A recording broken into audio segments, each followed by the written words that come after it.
Right on it. 6 on the dot. I don't have the Recording list. in progress. Okay, you didn't have it.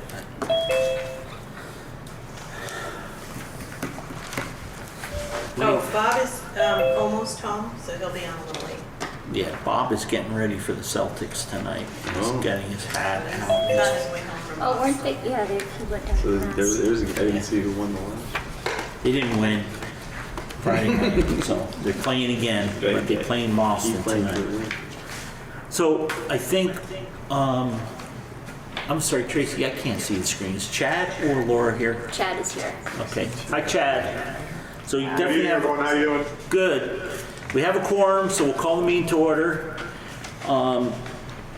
I've got any additions or deletions to the agenda. I think, Laura, you want to add something? Yeah, can we just add the custodian staff, bus driving staff? Yep, let's add that like right under old business, because it kind of is. We'll do it under Electric Avenue bus. Custodian. And was that it, Lori? That was it for me. Okay, and I didn't see any, there was no, I don't think there was any pay warrants for this meeting, was Not there? this meeting, you did on the last, No, we Okay, did them last because time. we should be all done, right? Because that's it for the month. for the month. So do you know how, roughly how we're gonna fall? Yes, I think I sent that to you guys. Oh, I don't know. You had updated a month or so ago, or 6 weeks ago. It was a little less than you thought, but we'll do that later. Okay. Okay, anybody else with any additions or deletions to the agenda? Makes it easy. Cool. Members of the public, Alan, I got you down for your email under new business, unless you have something else, sir. Oh, that's fine. Thank you. Okay, thank you, buddy. I don't see, oh, newspaper, hi, how are you? Hey, you don't have a copy of newspaper there, do you? Yeah, I think I do actually. Hey, could you, is it easy for you to scan the editorial and send it to Tracy? Yeah, I could do that. Okay, I really appreciate that. Thank you so much. Did you have anything for public? Yeah. No, I don't think so. Okay, excellent, thank you. I don't see, is there somebody in the blue up top, or is that? Oh, Nope, that's the not hearing anything. Turn up the volume. I'm hearing lots of stuff. You're making me feel like my eyes are good. Thank you. They are, compared to mine. Members of the staff, we have none, so old business, PCB update. I guess there's really nothing new, and we're just leaving that there, but when is Tracy gonna be able to get her building put back together properly? That sucks. Yeah, I mean, it's been tough. We realized recently that we have a $51,000 worth of testing that we'll have to pay just to request for reimbursement. And so Lori and I have been working hard to try to get all that stuff run through the grant management system and try to get the invoices in. And at this point, they don't know that the last he told me was he doesn't think it's in the flooring. So they're coming out with another round of tests that they want to perform. The problem is our numbers were low, and they've, due to basically running out of money, they're focused on, he didn't specify which school, he said a school in the Upper Valley, which he said if you check the digger, you can probably figure out which school we're talking about, you know, and so. So yeah, it has been on. I mean, even when Lori was inputting in the grant management system, it said right on, like, this is how far you can go until funds are put into the. So we're not gonna do any more testing until they release the money. Right. We're trying to just get caught up, get all the bills in from Fuss and O'Neill to be able to submit and get reimbursed, and then they need to, I believe, pretty much everything is on hold until they get some more money somewhere. Okay. Except, Tracy, except for where it doesn't look good. Is there anything not functional because of this testing? I mean, I know we have some miscolored tiles, but I mean, there's like no tiles missing or no room that you've had to close off or anything. It's just a lot of more cosmetic. Okay, so you're okay for a little bit. Okay, Yeah. cool.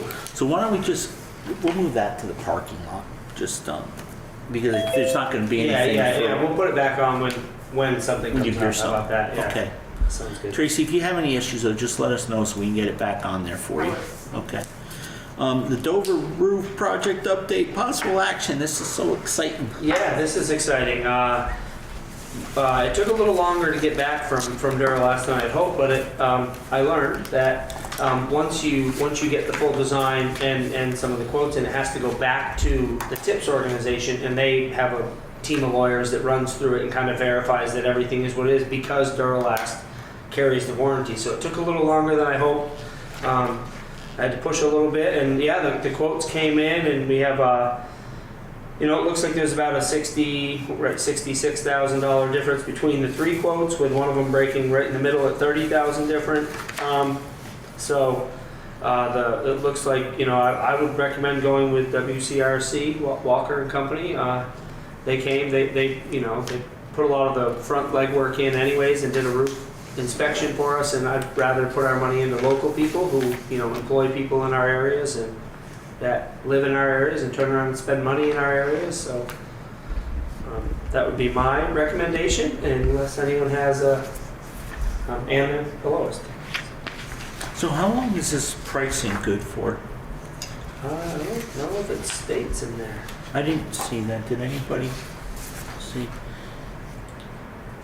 The only thing is The proposal will be honored if the project is awarded and materials are ordered by October 14th.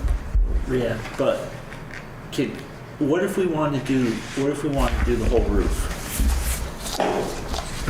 I mean, I think we could just, I think at that point, maybe we would just kind of go back and say, hey, what would it look like if we did the whole thing? Would there be any savings to us for staging and for getting their people here and their equipment here? Like we at least ask? Yeah, why don't we at least ask? Because we want to try to get it done in the summer, because it's probably going to be a month. Last time they did this roof, it was the whole summer. Yeah, no, for sure. I would assume so. I think the only thing I would want to say is, do we want to give them the freedom to at least say we're okay on this one? And then, what would it be? Each vendor, if you went and did the whole thing, and then we kind of do it the different, just so that they could start to order material and plan to do at least this. I mean, we're getting tight here, being mid-late June. Almost Does that July. sound fair? Yeah. Does anybody have any questions on the bid? And it does cover, because it was, even though it comes from the manufacturer, I believe Lori and Greg both said this is the same as putting out the bid, so we're good on that. Mm-hmm. If we want to use this product, and I don't think there's any similar product, is there? No, I mean, I'm with you in that, what I've learned about this stuff, I would say that it is a superior product to EPDM. And given some of the additional stuff they've done to strengthen it and make it even thicker, right? I mean, being up to 50 mil, that's pretty rugged. I feel way better about it holding up in your temperature, And again, the fact that they're willing to stand by it, and they're the only company and the only product that will warranty ponded water, ponding. Like all EPDM, if you start getting big puddles up there, they say, well, it's because there's puddles, and they actually stand by either that. lane. Because they actually started as a pool liner company. Okay. And- So we can have a pool up there. I don't know if the joist would hold it, but I think that if we have one for a little bit, we can feel better about the seams holding We it. held 4 feet of snow. Yeah, you sure do. Tracy, you want a pool up top? No. Okay. So no, we don't want a pool. So, Chad, jump in, because I can't see you that well. You're so far away, but if anybody, does anybody have any questions about what they did for us? And we did approve, how much at town meeting for this? We approved. Oh, gosh. No, we you didn't. have the, We approved like 350, I thought. Yeah. For the one. Yeah. Half of it. With me. Hang on one second. Because it did go through It as was we asked. 50-50, a 50-50 split. For that. Yeah. And I thought it was 330 and 290. Oh, no, we moved 100 into, this is last year, I'm sorry. We did 400 into the building improvement, so we've got more than enough to cover that. That's why I was just wondering if we had 400 and we didn't need, and we also, we put 40,000 in transportation, but we may not need that now, or as much. Do we want to? I think that roof is bigger than this roof, right? Which roof are we doing? Yeah, I think doing the I think we're doing everything that's like an upper raised area, so it would be Okay. over there and then over, I think it would be this, I believe this area bumps up and there's one other area that bumps up. Okay. So it was all the upper areas the first year and then, because it just worked out, you know, when we looked at it and kind of Google Earthed it and said, oh wow, look at that. By the time you do this, this and this, it's like 58-42, you know, so it And worked out great. Tracy, is that all your leaky spots? Point, because I'm not sure. Most of them are down, In the addition? yeah. Yeah, a we bunch had of some in them. the kitchen too, so There's this some in would the definitely kitchen, take care of the there's one kitchen. in the front office. Yeah, and this would cover those for sure. The hallway has a few. Yeah, the hallway's the high sections, right? I believe so, yeah. Just talk with Tracy Okay. and just make sure that we're covering all the areas that we're leaking. Even if we have to add a little bit, even if it's just like a section, another section of roof, let's Yeah. make sure we've covered all our leak spots. Sure. Okay, is everybody okay with that? Chad, you good with that? Okay, so I guess what we need to do then, because it is like $322,941.74 plus $109.25 for a sheet of plywood, but that's labor and everything, so don't think we're buying plywood for $109. We're not the federal government. We don't do $600 toilet seats. They're a lot cheaper than Vanguard, and they're almost half of R&H roofing, so for the plywood replacement. So who's gonna be here to, like, when they decide they want to replace a sheet of plywood, to, you know, I'll be here. document it?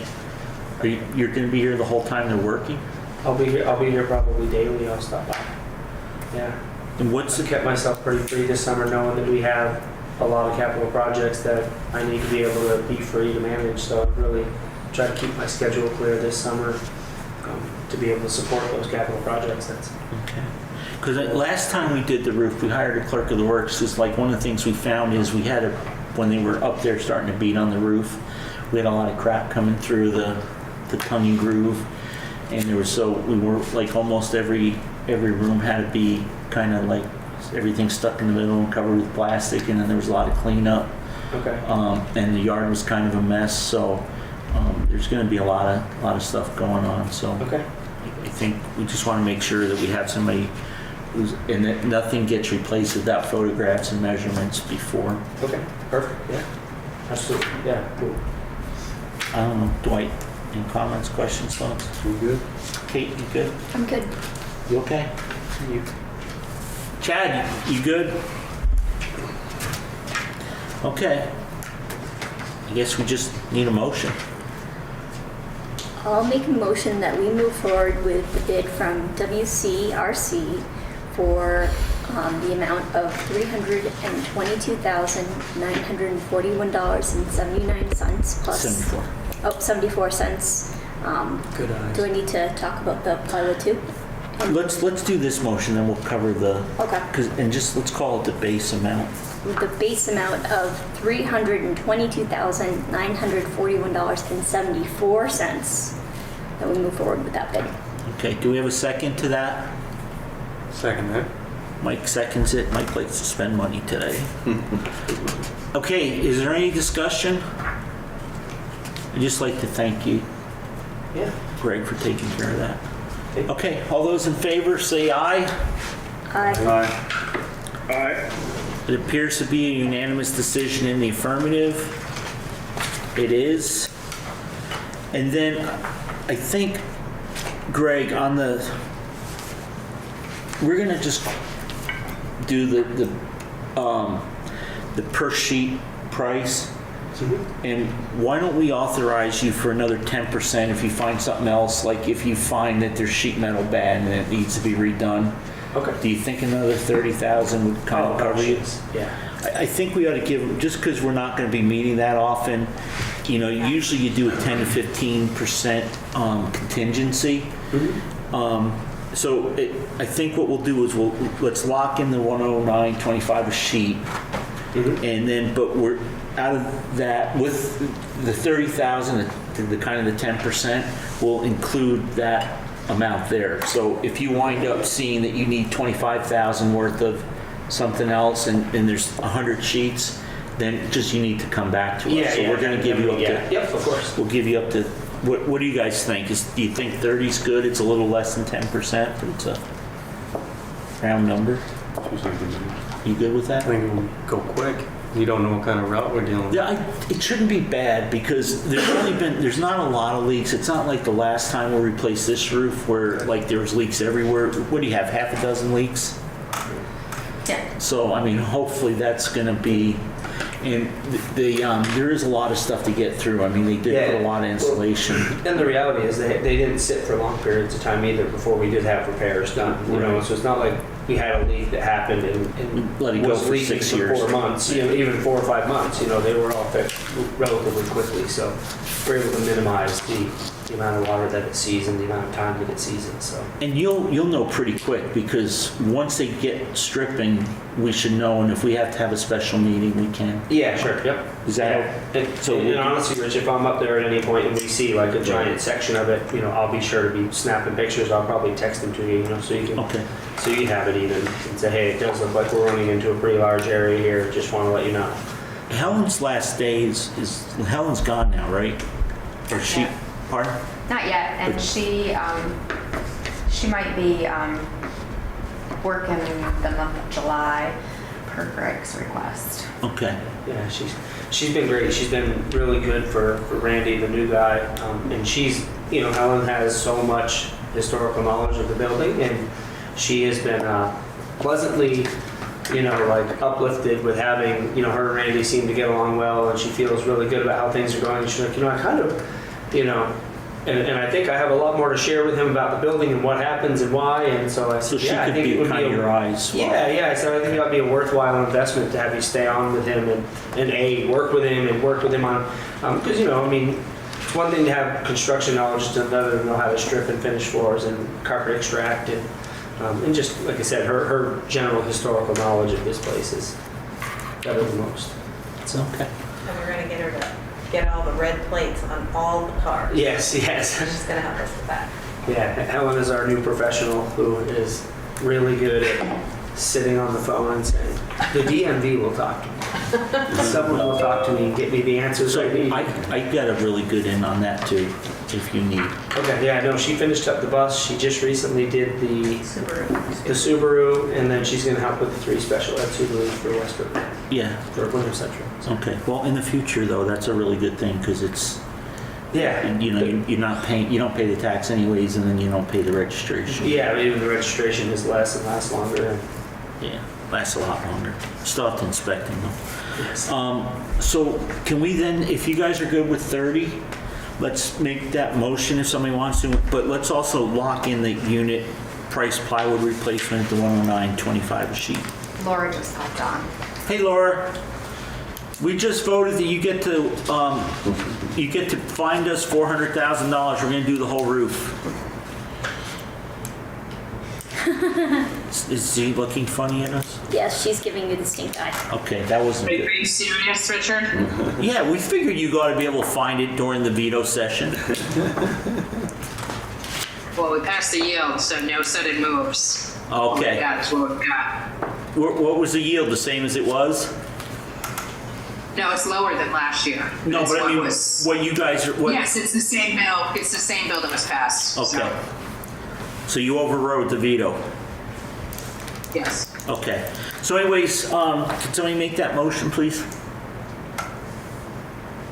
Or make whatever motion you want. I'd like to make a motion that we approve 30,000 as the overage budget Contingency. or contingency fund, and that we lock in the plywood at $109.25 per sheet. Does that cover it? Installed. Install. Yeah. You seconding that? I second that. Okay, so we have a motion at a $30,000 contingency and the unit price plywood replacement at $109.25 per sheet. Motion's been made by Kate, seconded by Mike. Is there any discussion Laura, we approved a budget for the price that we got from WCRC at 322, about 323,000, and we're giving a contingency to Greg just in case something comes up, and it's a little less than 10%. That's what we're voting on now. Great, got it, thank you. Okay, so is there any discussion from anybody? Greg, you're comfortable? Laura, you're okay with us doing that? Okay. No discussion? All those in favor say aye. Aye. Aye. It appears to be a unanimous decision in the affirmative. It is. Tracy's getting a roof. Did you put in what color you want it? I'm gonna leave it. There's two colors. There's like a white and there's like an orangey looking color. You're thinking white? I like that orangey color. You want orange, Rich? No, I don't want anything. Hey, is that Bob over there too? Yes, Bob is Does Bob there. have a green shirt on? Yes. Is Bob think the Celtics may win a basketball game again this year? Are we allowed to talk about that? They darn well better, Rich. Okay. Hey, hiring committee makeup, input from anyone. So I think Bob sent us something. And Yeah, so there wasn't anything that I could find. I never heard back from the superintendent in Bennington. So I just threw some stuff together. Rich and Kate threw a couple ideas at me, and this is kind of the starting point for conversation. And then, was that in your packet, I hope? no, It was not. You had the agenda on your computer. Agenda, but that's all. It doesn't have a link. It's not hyperlinked. okay. You know what, folks? So I'm gonna. Do you want me to print it? Do you have it easily? If it's not a pain in the neck yet. Bob, we're gonna skip over that for a second. Surely. Okay. Yeah, I can't. Is that what you had up there? No, it's, Oh. that's not it, no. Okay. Thank you, Tracy. Let's put that on the back burner for a sec. Let's go to the Electric Avenue bus. Next steps and possible action. I asked if the paper could email that to you. Did that come to you, Tracy? No, Okay. I didn't get it. There was a very interesting editorial in the Valley News this week about, and I meant to bring it, and I don't even know where it went, where it is, where it's living. But there was, I guess, a bunch of comments on Facebook about the electric bus, and I don't know, do you know, was there anything supportive, or was it all pretty negative? I think it was mostly negative.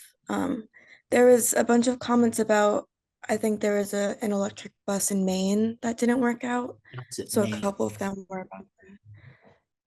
Where, do you know where in Maine that bus was? No, but I could find out. Okay. Well, it's not that big a deal. My only thought was is I think we should do a little education. So I don't know what our next steps were, but again, it was. Did you find it? Yeah, I pulled it up too. Oh, okay. Forget it. Dwight has it. I'm sorry. He's got more technology skills than me. So I thought it was interesting. The newspaper came out. The editorial was supportive. It was just saying that there's this stuff going on out there, and that I think Greg brought up that the grant was not supposed to be 100% grant. We were supposed to put some skin in the game, but I don't know. I thought the skin in the game was a trade-in, that we could trade a bus in. So I don't know. So I guess we maybe should kind of like just go back to square one for a minute and have a conversation. And what is the grant? What was the grant that we got? We know it was 400 and something thousand. 345. 345. It's not technically a grant, Okay. okay? It's a rebate, which is very important distinction Okay. because it doesn't follow all the same rules as a grant. So, and it was $345,000, which needed to pay for the bus and the infrastructure. Okay. I thought it was 4 something that we thought we read some. No. 45. Oh, was it 300 though? You thought the bus would cost? I don't want to throw numbers out, Rich. Okay. I do know that the amount will cover the bus and the infrastructure. That, according to what we were told going into the process. Yeah.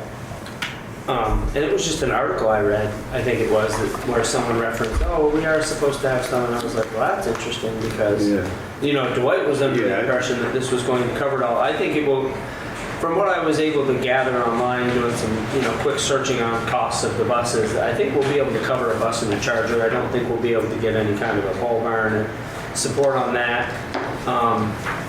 And, you know, I mean, I think that there's a lot of people that feel different ways on them. I mean, we have folks on the transportation committee that you know, have concerns about the batteries and fires and the longevity of the batteries and the cost to replace.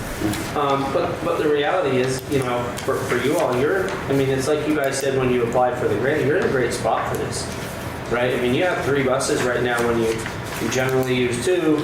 So the reality is, you know, not that you're in a no-lose situation, but I mean, as long as we can get this thing here with the infrastructure in place with even a minimal cost, right, then you're in a great spot to play guinea pig per se, right? You know, and that's what I thought originally that we were going to. Yeah, I mean, I wouldn't call it guinea pig. There are certainly buses out there we can look to see how they're performing. I know people mentioned it in this article, but certainly we're not going to propose a bus that doesn't meet our needs, whether it runs on electricity, diesel, or runs on squirrels in the engine. We want to get something that does what it's supposed to do and meets our needs. And if we can save money for purchasing a new diesel bus, then so be it. I don't have a preference either way. This is a good program, but we're certainly going to make sure that it meets our needs and for what we needed to do. Otherwise, there's no point in moving forward.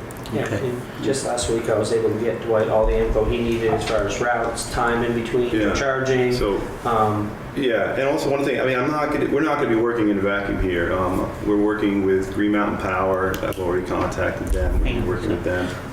And other, you know. Laura, I see your hands up. Let's let Dwight and Greg finish, and then I'll get to you. Okay? Yeah. Yeah. I'm interested, though, Richard, as to why we're talking about this. Because we have to move forward on it. We have to figure out what the next steps are. And I just thought that it was interesting. There's an article, and I think we should do some education for the public, because the only time they ever saw it was when we had, was when we brought up the grant. So. Yeah. Can I? Yeah, go ahead. So I totally agree, Laura. I think, you know, we need all the information before we really should have this discussion. I mean, it's completely open. We want to make sure everyone's questions are answered. I don't have all those answers right now. And we're not ready to vote on anything. We're not ready to vote to move forward either. So once we get all the info, we make sure it completely meets our needs, as I keep saying, and it's worthwhile, then we'll vote on it. But I think it's great to have discussion. The more the better. You know, we'll talk about it and see if it's something we want to continue with. So, is there a timeline? Do we have to order this by a certain date? Do we have to put out an RFP by any dates? Is there? So Heidi and I sat through the webinar the other day about this because River Valleys is a recipient of the rebate. And everything needs to be wrapped up by November 29th, and we need to submit the invoices in order to get the reimbursement for it. So it has to be on the ground here?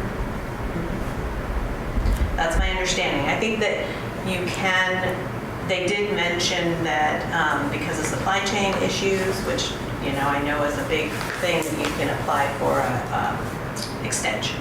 So it's something we need to, like, not just wait till the fall and start working on. We need to start doing something now. Right. I mean, there needs to be a bid process for the bus itself, and perhaps the infrastructure costs as well. Mm-hmm. Okay. So Laura is now gone. She just popped off. There must be she lost service. She was in her car. We'll get her when she comes back. Just let me know if you don't mind. So then what is the next steps, or what do we need to authorize? Yes. And so I sent Dwight the RFP, and Dwight was going to send it out to a couple of manufacturers, and just to say, hey, do you have a bus that meets these needs? Because we recognize that we requested one with a higher level of torque and a little bit more horsepower. And so once our goal was to, once we got something like that back, to then kind of use that to build out a spec, really, you know, an RFP, and then just kind of take our old one and add those electrical components in it, and then send that out. Yes, we're designing an RFP. We had the transportation committee meeting this week, so I was on the call with those guys. And really, we're just designing the specifications for what we need, right? What you're gonna ask. What we're going to ask for. So they need to know that's the first step. If you look at it. And the other step is to design the charging infrastructure based on the type of vehicle we get. And I'm working with Green Mountain Power for them to design infrastructure for us as well, and cost. And we should be, again, pretty good if we're gonna do it here, because we have 3-phase power to the property. Yeah, I'm not, again, I don't know until we get all the information whether it's going to work for us entirely or not, but we're certainly going to go into this with eyes wide open, make sure we have all the info we need. So if we have to do it that soon, then we should try to have something prepared for whenever we meet in July to approve an RFP. Do we think that's doable? July or August? July. Well, because you know, if you wait to get it approved in August and there's a question, then it's September, and then we're, Yeah, technically you want the RFP out for a minimum of 40 I would days think or end of something. July. We could do second meeting. Is there 2 meetings in July? Well, no, we're going to decide that, but maybe just one. Maybe we'll meet in the middle of the month or something. We usually only have one. That way we don't wear out the staff. I think, I can have it in a month, Do easily. you think you guys Yeah, can? I think so. Yeah. Okay, and it would be really good to talk to some other Northeast schools that have Yep. similar beautiful weather. And we could even set up a separate meeting, whatever you want to do, an info session, whatever you like. Okay. Be great. Laura, go ahead. Thanks, Rich. I'm sorry for not being there in person today and also not having the agenda open in front of me. The nature of my question before was not why are we talking about this in general, because we need to do that, but I thought that I was hearing discussion about Facebook posts, and I was worried that we were reacting in a meeting to Facebook posts, which I would think would be inappropriate. That's not a formal forum for approaching the school board. So that was what my comment was in regards to. I was actually just bringing up the editorial in the newspaper, in the local newspaper that covers us, and just that they had mentioned some stuff that was out on Facebook, and I just thought it would be really good for us just to educate people. I don't want to have another windmill on our hands. So, yeah, right. Because that wasn't supposed to cost us, well, that wasn't supposed to cost us anything either, and we were going to make money on that after 6 years. And so I was just bringing it up. If those that forget the past are doomed to repeat it or something. I don't know, there's some famous saying, but I can't remember. Yeah, I think the experience that we've had since then was a successful one related to a grant for a bus. So maybe it'll be like that. That was the nature of my comments, just hoping that we're not responding to non-specific comments that are not being formally sent to the board. Certainly, we want to discuss this. We want, people to feel comfortable coming to talk to us, but I would never want to see us kind of reacting to the toxic kind of social media world. No, again, just that it was more the editorial. I don't do Facebook either, so I'm really not sure what was out there. So are we good then, Dwight? Yeah, I think so. And you're good, Greg, to help him with that, and Laura? Yeah, of course. Laura, you only have till December, so you gotta make sure it's here because she wants to ride the electric bus. June? Part of your trip. Laura, you good then? I'm great. Okay, well, no, I just saw your hand was still up. Okay, Bob, we've got your hiring protocol. So you broke it into principal, professional, and support staff hiring groups. Yeah, so just a little distinction on this. So support staff would be anybody that's not, licensed. So this could be, paras that are not WCSU paras, probably those would be hired through special ed. Office staff, custodians, bus drivers, folks like that who would be, and maybe some gen ed pairs. Behavior interventionists, you guys have a couple of those, I think. And professional staff would be licensed folks, so counselors, nurses, teachers, folks like that, and librarians, people like that. And then obviously principal. So my my pitch on this is that there's a couple of things I just want you guys to be aware of as you discuss this. And one of them is the relative speed at which we need to do hiring these days. You get a candidate that you like you get a candidate that appears on paper to be highly qualified. You got to move quick. You got to be able to get them in for an interview and do reference checking super fast and be in a position to pivot quickly to making a job offer before they go somewhere else.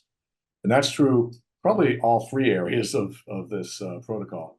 So I just want you guys to be thinking about that, because anything that could potentially slow the process down could be an obstacle to getting the right person.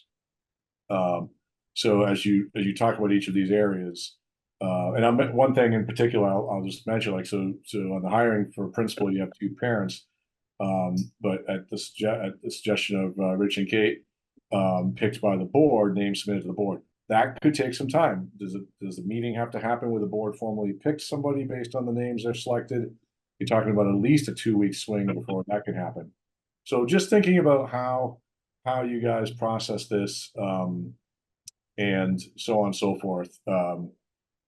And the other piece that I just want to mention as well, which I'm just going to go on record, I'm not a huge fan of this. There are very few professional and support staff from the school on these committees. I would argue for more, particularly for a principal to have 2 existing staff from the school. And I know obviously some of the schools are bigger than others, but I just think is really small.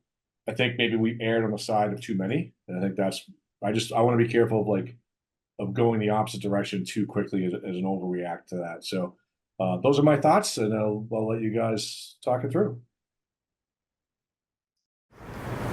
So like you mentioned, moving fast, maybe if we know we have a hiring to do, maybe the board meets, maybe like if the principals get a couple of parents who are interested in being on a committee, we do the approvals early so that when you have the candidate pool, we can not slow the process down. Would that help with that roadblock? That would definitely speed it up. The other thing I would suggest is authorizing the chair and vice chair to be the ones, if it was in between meetings, to make a selection. But yeah, I think if we know there's a resignation, and we have a timeline for hired, I mean, it depends on what time of year it is too, of course, but just thinking ahead about that. So, for example, in July, if there's no board meetings and you get a last minute crazy resignation that you're not expecting, we got to be able to respond quickly, especially in the summer, when the picking is going to be the most slim and people are going to have lots of options to go to. If you have a teacher resign or retire and announce in December, I'm less worried about that. You have plenty of time to build a little on-ramp to think about who those parents would be and so on and so forth. But yeah, you get what I'm thinking, I think, Kate. It's also sometimes difficult to, parents will cancel at the last minute kind of thing. And so if you only have, 2 people that you can have and one cancels, then it's like you have to go back. So if it could be a bigger pool of. Well, you could bring up your primaries and alternates. Yeah. Yeah, and to that end too, I would also respectfully suggest that if there is a last minute bail, that doesn't slow the process. You just keep moving. Okay, so Bob, this just went out with this agenda. Yep. And I don't know if everybody had a chance to look at it, but my thought wasn't we were going to adopt it tonight, even though I think it was more to just get it out there, get input from our administrators. We have a new administrator starting in Wardsboro. It'd be nice to get their input on it too.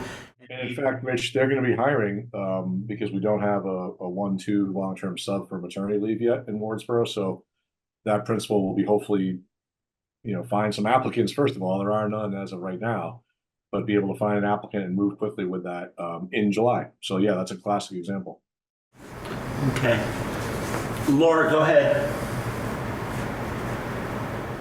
Yeah, thanks, Rich. I just want to note how unusual this situation is, given, my can't believe 2 decades on the board in terms of the hiring and the challenges with labor force. It's certainly not just for our district. It's certainly not just for school districts, but we have never seen anything like the turnover that we're seeing in this district. And it's not,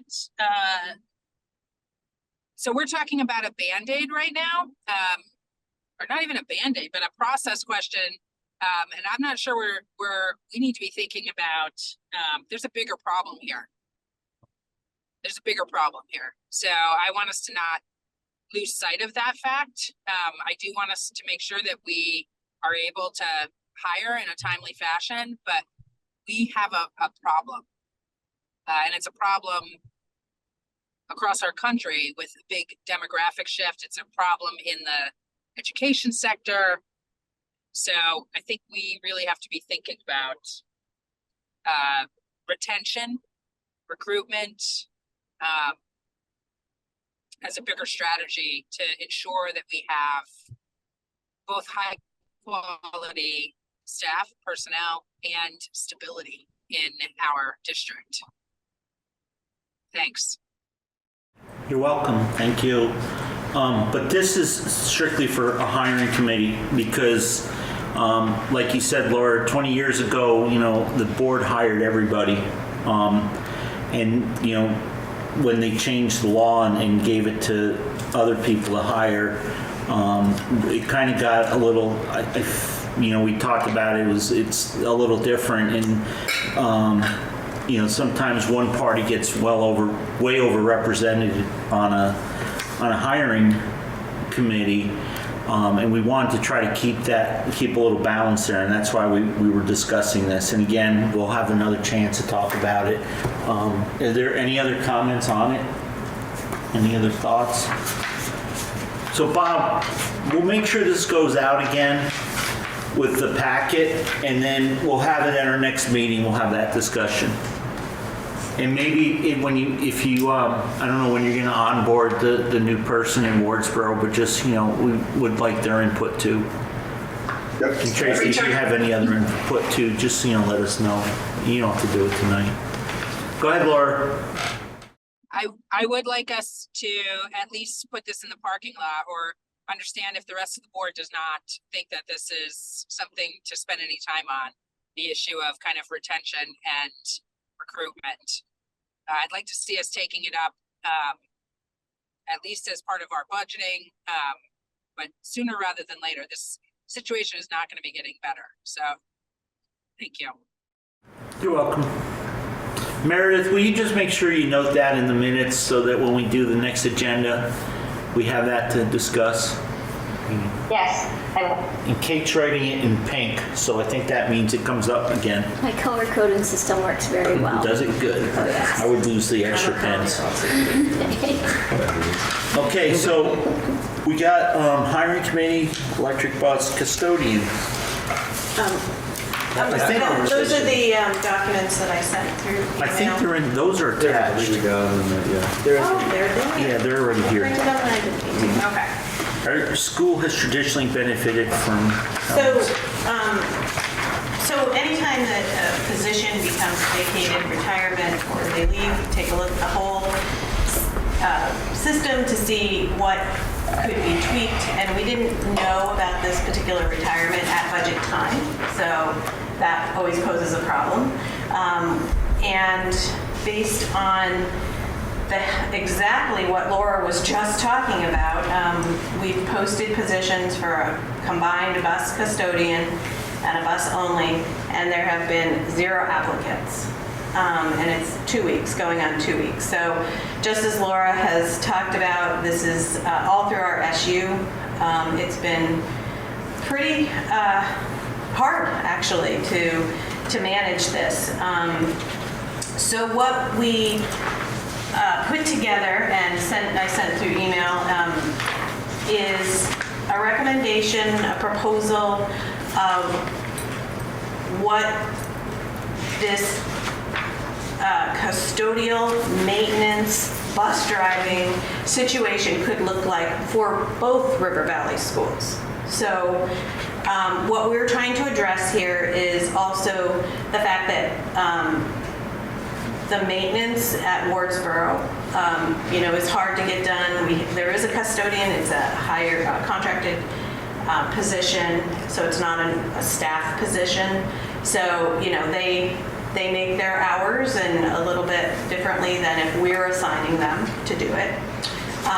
There is, several projects that need to be done at Wardsboro as well over the summer. And then just to really beef up the custodial staff here at the Dover School as well. So that's what the proposal is. And we talked about, the difficulty in having a combined custodial bus driver and where that leaves you, you're asking somebody to basically commit 11 hours, 12 hour day and go home in the middle of the day. So it always causes a little bit of a, could cause a little bit of an issue. So this is the proposal on the table. So the recommended plan, so I put together the total budget for maintenance and transportation, which includes benefits. So, and this is the current employee that we're dealing with salary and benefits and the newly hired custodial. And so what we're looking to add are a couple of different things. So we're looking to increase the salary and also the responsibilities for the main maintenance custodian bus driver position, and also to hire a nighttime custodian for only the school year, which also there's money built in there to also look at a substitute bus driver to cover when the bus driver can't do it. So that's where this plan came up with. It would cost $40,000 extra from what was budgeted because we didn't know about, the retirement at the time of budget, and we didn't have the chance to kind of look at the issue like we do when somebody leaves a position. So. Yeah, do you mind if I elaborate a little? And so my idea was the idea of it's hard enough to find custodians, so, but trying to separate that, recognizing, in my 3 years of dealing with West River Transportation, it's been a struggle for him to find bus drivers. Anticipating that was all right, well, how can we maybe separate these so that we can just try to find custodians rather than trying to find a driver that will do custodial, recognizing that the retiree is in many ways, special in what she's willing to do for her community, and finding that replacement. We anticipate it being hard. And then so we also looked at it as, well, how can we also support Wardsboro in this? And what are some things we could do to help them out, as they have fairly solid custodial coverage, but could really use some maintenance coverage. Over there last year, I basically had to clerk their window job. I installed all their blinds. Before their blinds were up in their front rooms that are sun-baked or overheating, I ran to Runnings and got air conditioners and went up and put them in because they just don't have anyone to do that. And so the thought was to give them someone who can fill that void for them as well. And I met last week with the transportation coordinator for Marlboro, Steve Giard, and Steve is putting it out to his guys about would you be interested or willing to take a route up there when it's up? Because I said to him, the concern for the River Valley's board is trying to go through the school year with one bus driver is how many days are we going to potentially be looking at without transportation for our families? We are trying to be creative in how we address it and use all of our people and try to take care of the people that we do have. But just that's all, I guess. Just expounding on where she went with it. Cool. So any questions from the board?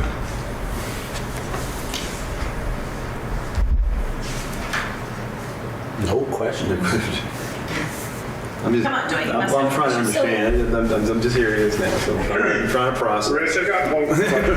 Okay, go ahead, Chad. Thank you for having a question. Lori, just curious, where are we posting these positions? You know, how broad is the net that we are casting? Sure. So we do it through School Spring basically, and then like Indeed picks it up. Simply Hired picks it up. I've seen it pretty broadly out there. You know, I guess it's called scrubbing. I'm not exactly familiar with the term, but these other websites scrub School Spring and pick it up. So I know we've had the assistant business manager job out there for, gosh, a month or so. And, you know, we don't have a lot of applicants. I tried posting it as renaming it and changing the job a little bit. So unfortunately, it's exactly what Laura was saying, and it doesn't appear to be solvable in the immediate future.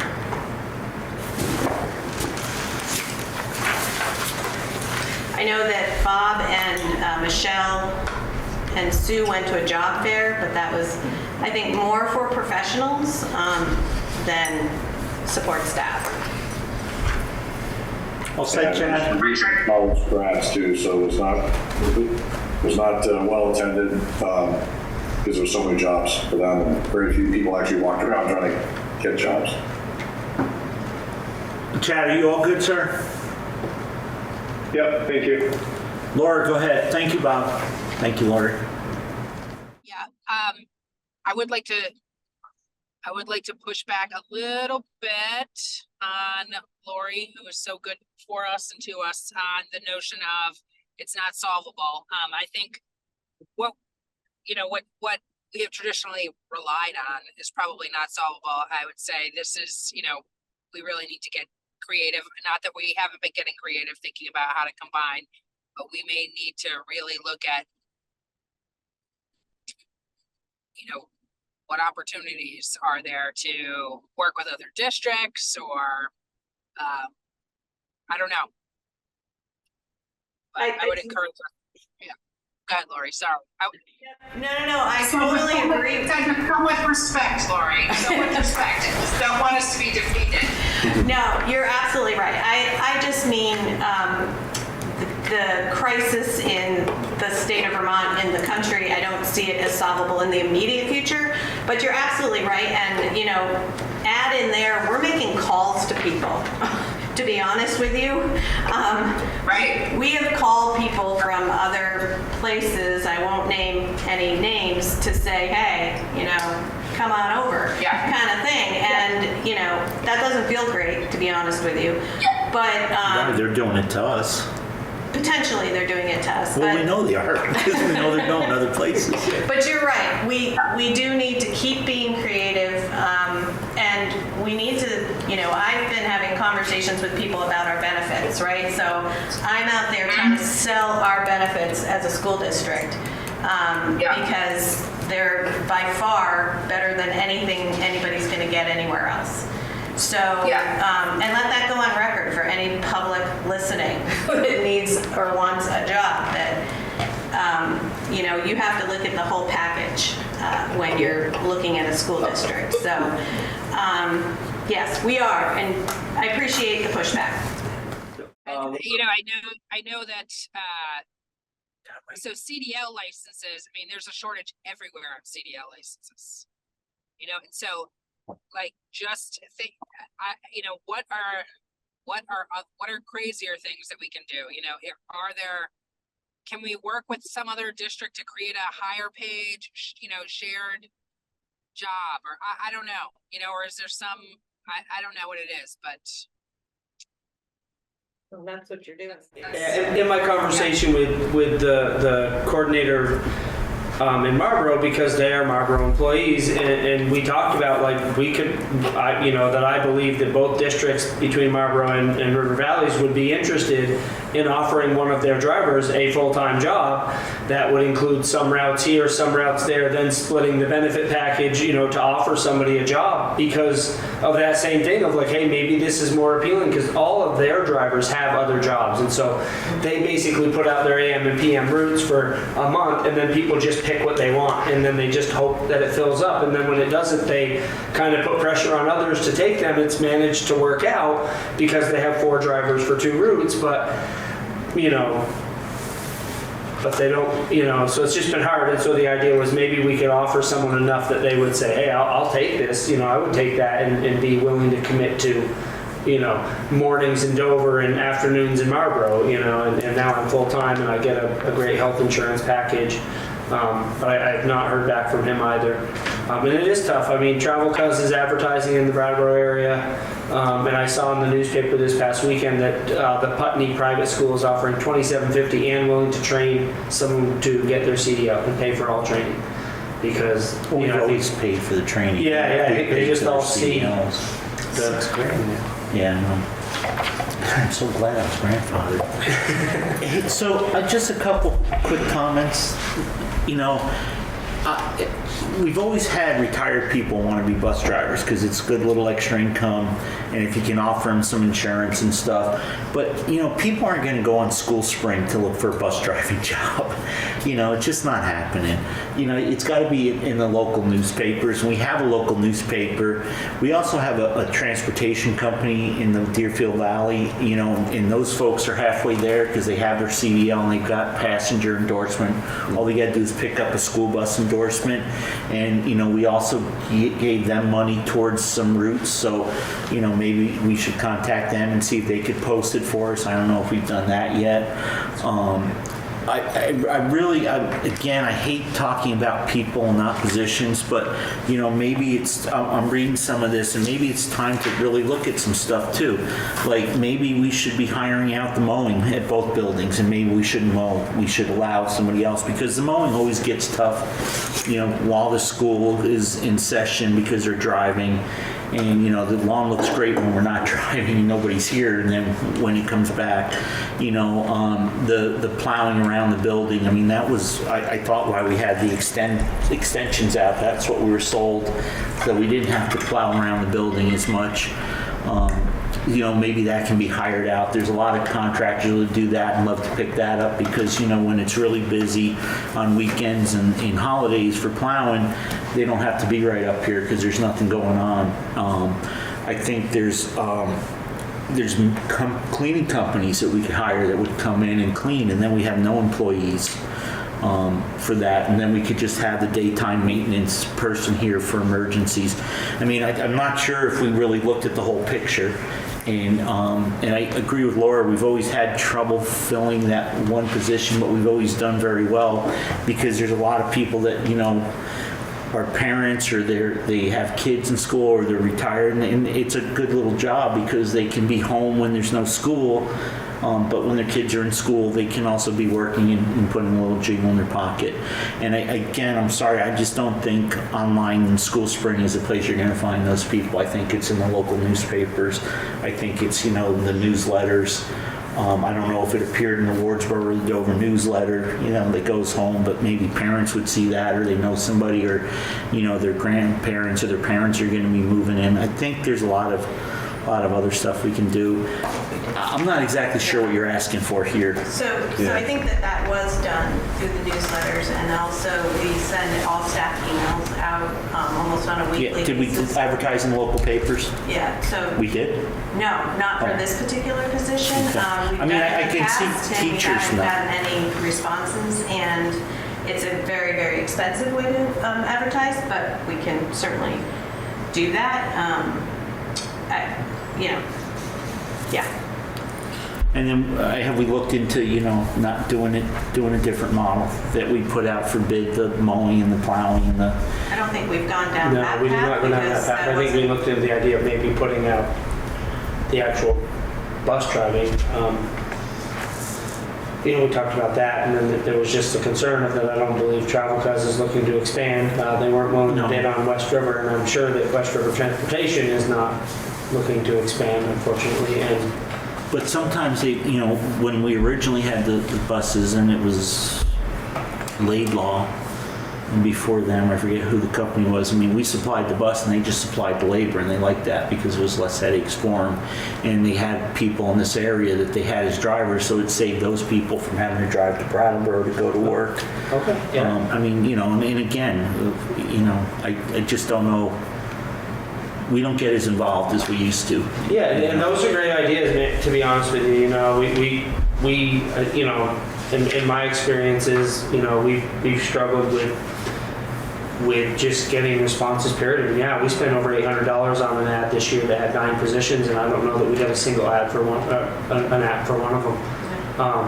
But I will say for the last 4 or 5 years, you know, it's been very hard to find people, and I've actually found a lot of people looking for work again. Yeah, So and I do agree with you that I think that, you know, word of mouth is a big piece of that. The idea of, you know, reaching out to the mover is something I hadn't thought of, and so, you know, I appreciate the feedback. And then what about looking to, there's a lot of local cleaning companies, and again, you know, they're really busy school vacation week because there's a lot of people around, but they could, you know, that they may be interested in bidding on doing cleaning for us. Mm-hmm. And then that way it's a contract thing, and then we just have the maintenance guy who does the maintenance, and or, you know, Tracy says to him, hey, a kid puked in the classroom, go clean it up. Type of thing. Yeah, and that generally is your day guy. You know, Right. Your day guy, you know, I look to that person as the person who helps plan out projects and what we're going to paint, what we're going to do, you know, kind of that facility manager type of role. They're going to fix things, they're going to call vendors, or they're going to track it, right? And they're smart enough to say, oh, wait a minute, that goes to here. What breaker is that? Let's see how much we can figure out before we call someone, you Put know? an ad out and see if there's people that are interested in doing the cleaning, and if they can have 2 buildings, and Yeah, I you can, know, I and can then absolutely do that. and maybe that's a path to go. So it's not the cleaning in Wardsboro though, because we already have a contracted service. It's the maintenance during the day. Yeah, but I'm thinking too, again, maybe what you want to do is see if somebody wants to clean both buildings and give you a better price because they're getting more work. I don't know. And that's, you know, not my job. Yeah, I do know of a company that recently bought out a window washing company, a guy who moved, and he sold his We'll get to you one second, Bob. company to someone, and that company was basically buying out his window washing to just try to get in on customers because they're really trying to expand their business cleaning. So they're definitely a company I can reach out to. And then, you know, that way your maintenance guy can bounce back and forth between buildings. Mm-hmm. Yep. Go ahead, Bob. Well, 2 things. One about the bus driving piece. Just want to add that I know that at Leland and Gray and at Brattleboro Union High School, they've had to cancel numerous sporting events because they can't get drivers. So I know this is not just I mean, it's a regional, but it's also a statewide and national problem. So look, we can look harder, and I understand the thinking there, but looking harder might not find something. Which brings me to my second point. If the board is not prepared to move on this proposal that these guys have prepared and brought forward, and I understand you have some reservations, again, we won't be meeting until August. I just want to know what's the line, where's the line in the sand, and how far down do you guys want to go before we're able to staff some of these positions, and just thinking about the timeline as we roll into summer now. Okay, so maybe I'm really confused. I'm not sure what the proposal is. So I got all stuff about benefits and efficiencies in level 1, 2, 3, and 4. Let Lori say, I mean, her and Greg have worked this out. Lori has her hand up. Yeah, I'm sorry, Lori. So the proposal is to She doesn't increase usually do the current position to become, so they can work both in Wardsboro and Dover, increase salary, increased responsibilities. And also the proposal was to hire a night custodian and a substitute bus driver. I thought we've already hired a night custodian. There's a custodian that's during the day. So that's what the proposal is, that's what you were asking, so that's what I'm explaining.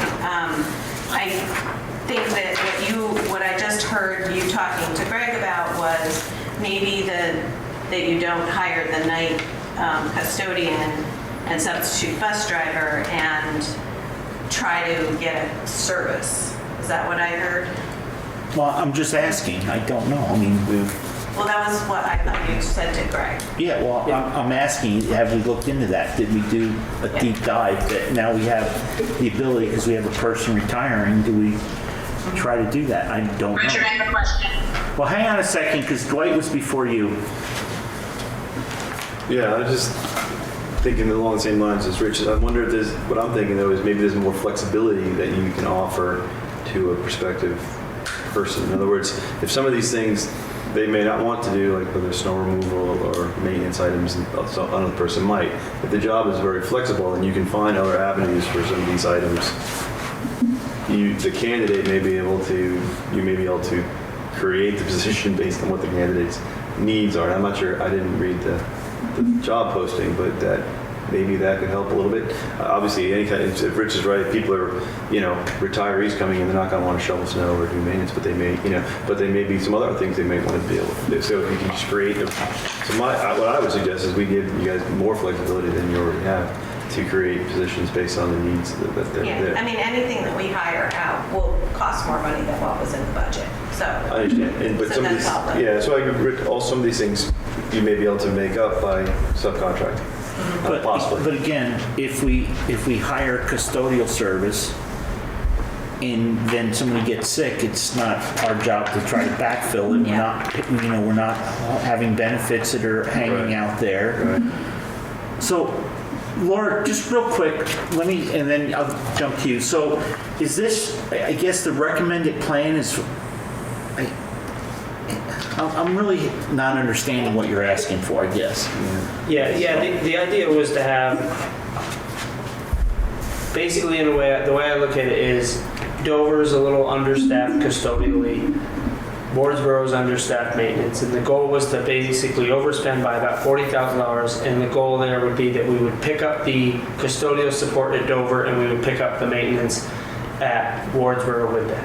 So I think that's kind of it in a nutshell. Okay, Laura, go ahead. Yeah, thanks, Richard. Here's my question. And to understand what the differences between the number of positions that we budgeted.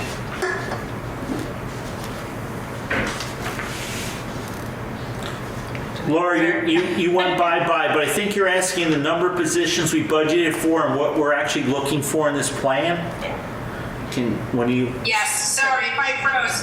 Yes, because the last time we had this conversation, what I took away was that we were proposing to have less positions in terms of driving and maintenance. So I'm trying to understand, what did we budget for? And then what would this proposal, if we move forward, put us at in terms of personnel for staff, for driving and maintenance, cleaning? So, you want me to take this? So you had two full-time drivers / custodians and a contracted custodial service there. And basically this is adding a person. Right. So there'll be 3 people and still contracted service. Yeah, you'll still have the contracted service. Yeah, so it's basically a +1 of that, and then the goal is to also have some flexibility there, where I think it will help on the other end. So if you have one driver who's getting a lot of overtime, and all of a sudden we can get a few days, hopefully we can get someone from Marlboro, that person is going to be at straight time, even if we pay them a little more, and that's going to cut down on some of the overtime. So it kind of helps create a bit of a wash. So the reality is it's basically adding a position and overspending that budget by about 40. Okay. So. Okay, and maintaining 2 drivers. Only having 1 driver at this point. We do not have 2 drivers. And a potential for substitute. Yeah, and potential for a substitute to cover that, whether it's Marlboro or others, if we can cut a deal with somebody reaching out to and chasing down the mover and seeing if we can get someone from there, or Travel Cuz, or Marlboro. So there are some new options to track down, looking for just support to cover us. So July 1st, Rich, I'm not done yet. Oh, well, hang on, because I'm still not, can you hold on one second? We're gonna have one full-time person come July 1st, because we got one person retiring. Yeah, That's all we have. they have two, because we've added the custodian. No, hang on. Right now, if we do nothing, right? July 1st, we're gonna have one full-time person here. You'll have your current custodian, bus driver, and the hire custodian. So we have hired somebody. That's what I just asked. Yes. And you guys said no. So, go ahead, Laura. I think we misunderstood what you were saying there. Sorry. Laura, go ahead. Yeah. So confused. Yeah, I am also confused. And so, what I would like to know, okay, is, Greg, what I think I'm hearing now is that we still have one full-time custodian bus driver, and then we've replaced the full-time custodian, but not the bus driver. And then we have a contract position for Wardsboro. Is that right? Yes. Okay, so great. I understand if that is gonna cost us more money because of the labor shortage, et cetera. But it sounds like we have a problem because we need more than one bus driver. So how are we proposing to solve that over the summer we'll be able to arrive at a different situation here? Well, we have a job posted for a part-time bus driver. We have a job posted for a bus driver / custodian. We have a word in with Marlboro about using one of their drivers as a substitute. And then we just recently, due to Rich's knowledge base of how this works, we're going to reach out to the mover and to Travel Cars to see if they would have a driver that would be willing to be a substitute for us, where we would provide the bus and they would just provide labor. Okay, so the intention is to hire a substitute, but not replace the bus driver. Well, if we got one via one of our ads, I think that we would be happy to hire. Okay, so great. Listen, I understand the challenges around the workforce issue. So, but the fact of the matter is we're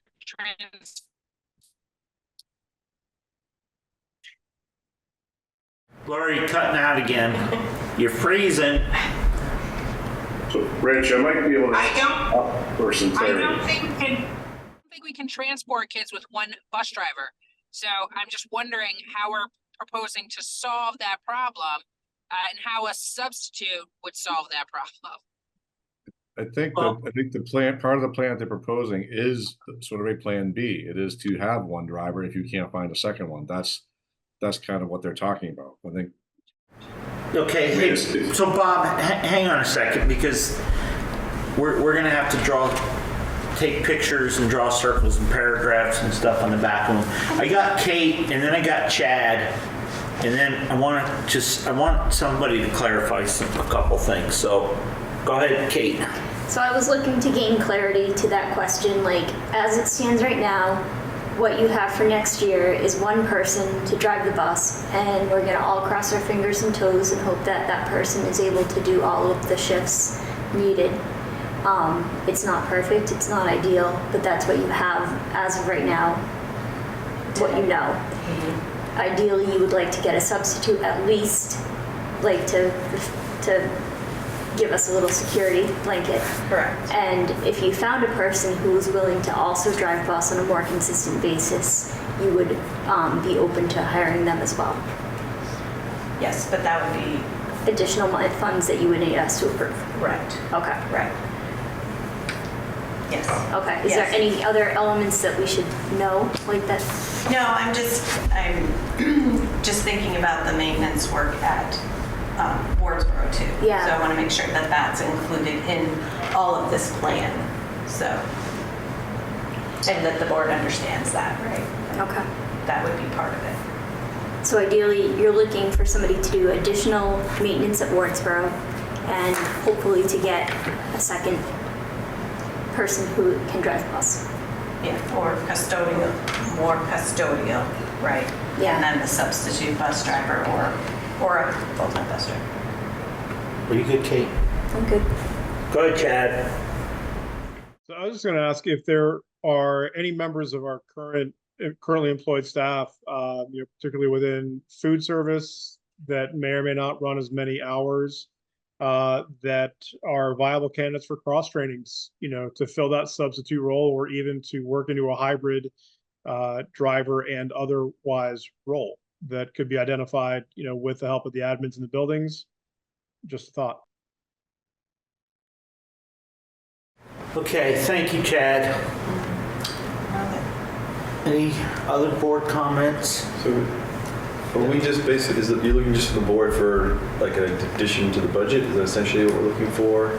Or do we have to approve a specific position? Well, I'm not really sure, so let me just see if I can clarify something. And Rich, I have another question after you're done. Okay, so just tell me if I'm right, folks. We had 2 people that were both had bus driving licenses and they did janitorial maintenance work in the Dover building, and everything that we had in the Wardsboro building was contracted. Correct. Okay. We had a person retired who had was our bus driver and did janitorial stuff. So we just went out and hired a janitor. Correct. And we changed what we were doing. We decided that this janitor was going to work nights, and we didn't require them to have a bus driving license or get trained to drive bus, or even as a backup. Is that correct? We just hired them to be a night janitor because I don't know why. That was what a decision was made. So by making that decision, you've now forced us into having to hire another person. So we're going to have 3 full-time people. Am I correct? That's what, Correct. Okay. And that never went to the board. That was just something that was decided by somebody, whoever. Correct. well, we got as Bob was saying before, you have to, Okay, well, just answer the question. It's a yes or no question. It wasn't decided by the Sure. board. It was decided by somebody else. yes. It was never brought up at budget time. There's not money in the budget for it, and it was just done, and then the board needs to decide how to move forward. Well, it was never done at budget time because we didn't know about the retirement at budget time. Okay, fair enough. But we had budgeted for a model, and then we changed the model and never went to the board. Now we're coming to the board after we changed the model to do something different and find more money somewhere. Yes, no? Because I'm not sure what we're asking for here. We've hired. We've got the same exact number of people we had before, but we lowered the standard on one person by not requiring them to have a CDL and have a bus driving license, which really kind of bothers me because we got rid of a janitor here because we gave them a year to get their driver's license and get their CDL, and they didn't do it and they had to leave. So we had to bring somebody else in. Then that was, I do not ever remember that coming to the board. I knew that Helen was retiring, but I don't remember anybody saying to the board. And again, I asked Kate 3 or 4 times, and I'll ask the board again. Does anybody on the board remember that conversation coming up before last meeting? I mean, it's a simple yes or no. I forget. I'm forgetful, so I'm just asking. Would that have come to the board? Well, it should come to the board because it's a change in structure. It's outside of the budget. It's also outside the Well, it's budget. still within the budget. So they're coming to the board now to ask us to fund this, but they didn't give us any input on it when they were deciding what they were going to do. That's my issue. Unless it's cost savings in some of the things in the Well, I other don't see areas. any cost Well, savings. I'm asking, unless it's cost savings somewhere else where this position would be a wash, then it would be within budget. But I don't see that either. But So anyways, our hands are kind of tied because they've already hired people. right. And so again, like last meeting, I don't know what to do. I don't know where the money's going to come from. We've used up, a lot of reserves. We're doing a roof. We've got a lot of stuff coming on. There's not as much money coming in. I don't know. Again, it's never been an issue in the past. I understand it's a different time and a different world, but it just doesn't feel good. Rich, if I could just jump in. Well, actually, Bob, you can't because I told Laura she'd be next, and then I'll let you go after her. Thank you, buddy. Go ahead, Laura. I forgot what I was gonna say, and I'm happy to hear Bob. I don't, but we did not talk about this, and, you know, it does feel like, I mean, this is the type of thing I would have expected, like, for the board to get, you know, like, hey, we're a little screwed here. We're trying to do, you know, here's what's happening. We're real nervous.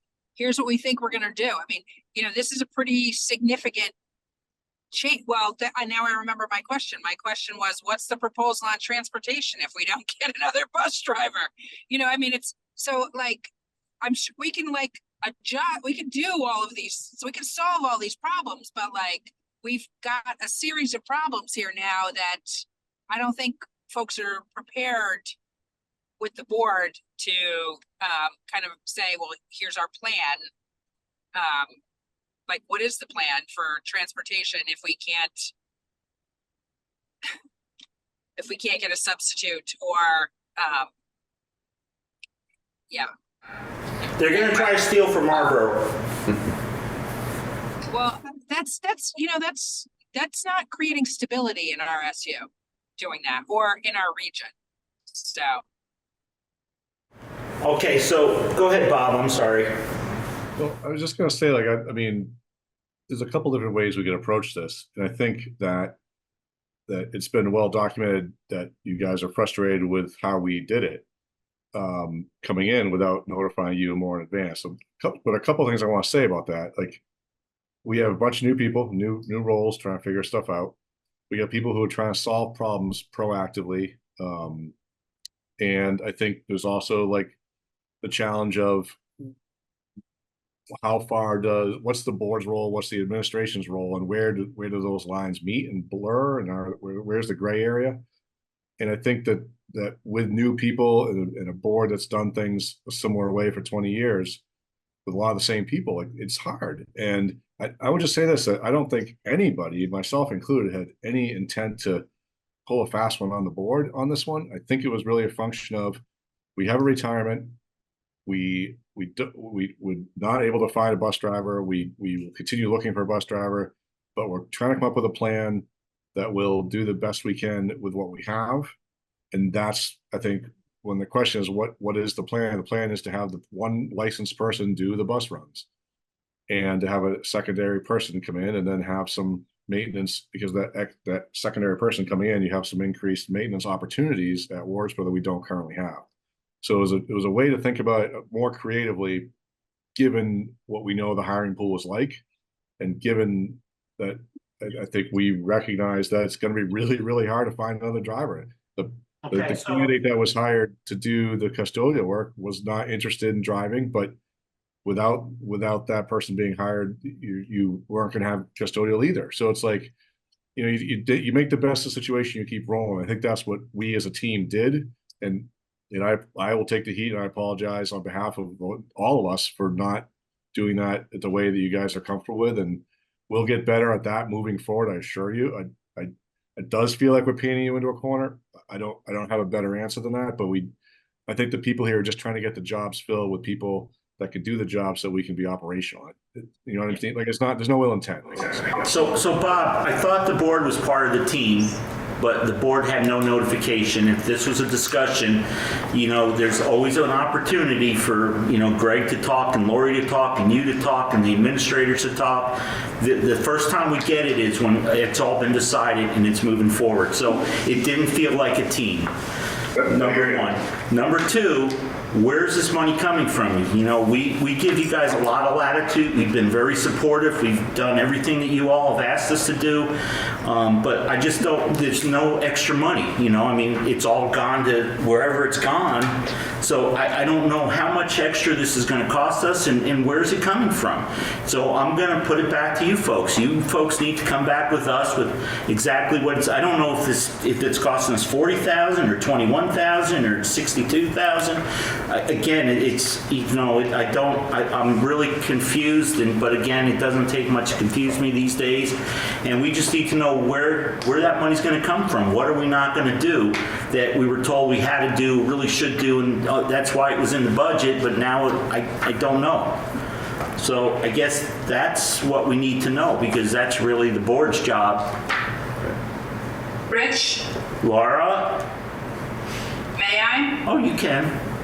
It's your turn. So I guess I would just like to say, based on past history, and we have a lot of new folks who I recognize and thank you. If this is coming, I recognize everyone's doing the best that they can and trying to solve problems.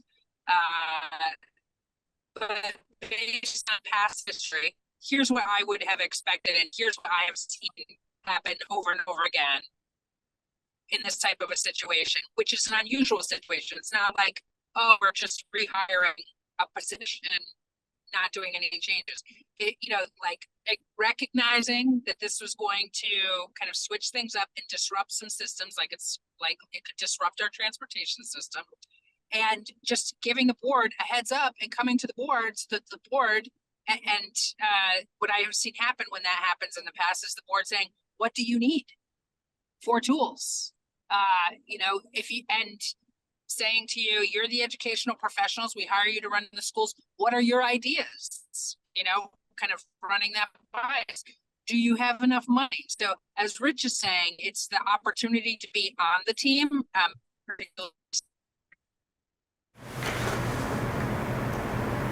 think she's gone again. So with that, Lori, what are we looking to extra to spend, and where is it coming from? Coming from, I don't have the answer to that. I can certainly look at the budget and see where we're at.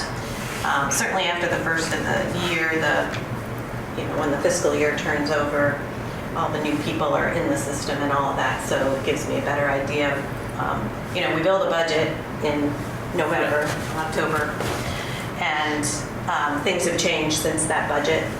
So there might be some savings someplace that I just don't know at this point in time. So I can look at that. Okay. So what did you folks want out of us tonight? What did you want the board to do? To approve another position. Okay. Is the board ready to approve another position? Hang on a second. Do we have an amount for the position? Huh? Do we have an amount? Well, I don't know, and I don't know how we're going to pay for it. I don't know where it's going to come from.